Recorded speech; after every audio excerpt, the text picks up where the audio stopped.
help is on the way. Top congressional leaders announced an agreement on a COVID-19 relief package. Hello, I'm Kelsey Kushner. The agreement establishes $300 a week in supplemental jobless benefits and a $600 direct stimulus payment to most Americans. This comes as 2,000 more people in Maryland have tested positive for the coronavirus, bringing the total number of cases in Maryland to more than 250,000. 37 more people have died. Hospitalizations increased as more than 24 people went to the emergency room for treatment.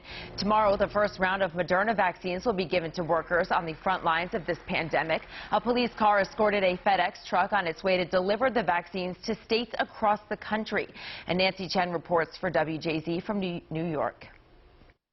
Democrats and Republicans working through the weekend say they have reached a deal on a nearly $900 billion COVID relief bill. There'll be another major rescue package for the American people. As our citizens continue battling this coronavirus this holiday season, they will not be fighting alone. Earlier, both sides said they broke an impasse over Republican Senator Pat Toomey's proposal to scale back emergency powers of the Federal Reserve. We will provide $300 in weekly federal unemployment benefits for the next 10 weeks. A new round of survival checks will soon be on the way. $600 per adult, another $600 for every dependent in the household.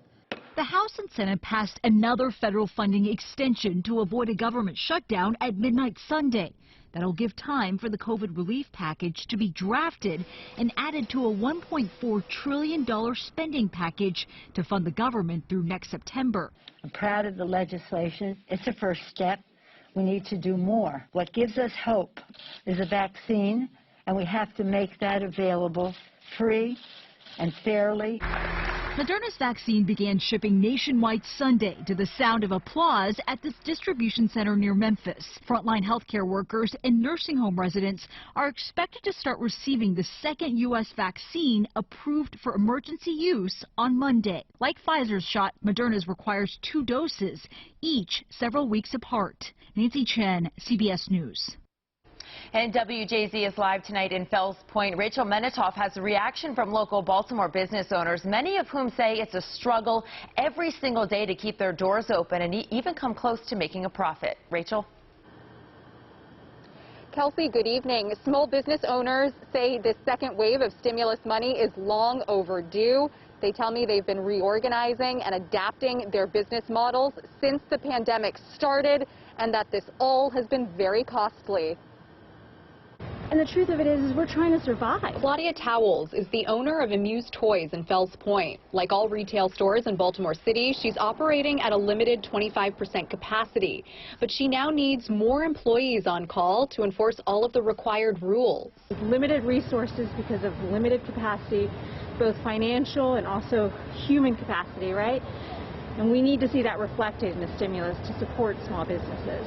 As part of the federal relief package, $284 billion is expected to be distributed to small businesses, primarily through Paycheck Protection forgivable loans. We're getting decimated. Beth Hawks owns Zelda Zen. She hopes that struggling Main Street restaurants benefit from some of this money. Indoor and outdoor dining is now closed across Baltimore City, with the exception of takeout and delivery. When you take out a whole entire section of businesses, which is the restaurants, the bars, and the cafes, and they're closed, retail doesn't thrive without our neighbors. Maryland is reporting more than 2,000 new coronavirus cases, and hospitalizations have increased to 1,600.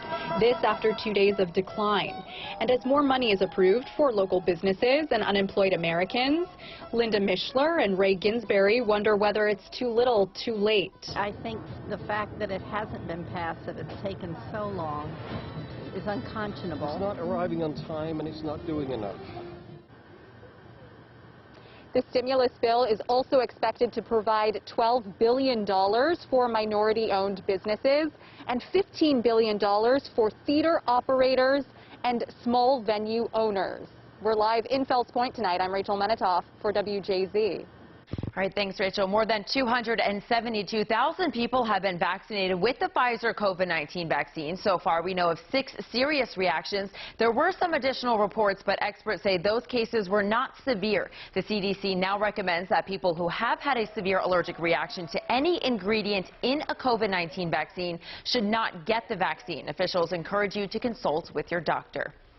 And the holiday travel rush is underway despite the pandemic. The TSA reports more than 1 million people have been screened, and on Friday and Saturday, the TSA says this is the first time since the pandemic began that more than 1 million people were screened on consecutive days. The numbers hint at an early rush for holiday air travel, something the CDC has warned against. And home for the holidays, that's where Governor Hogan wants Marylanders to stay this year. He's lowering indoor capacity limits and issuing new travel warnings. If you fly to different regions across the country, you must get tested when you return or quarantine for 10 days. Hogan says these decisions over the next few weeks will protect family and loved ones and asks everyone to do their part.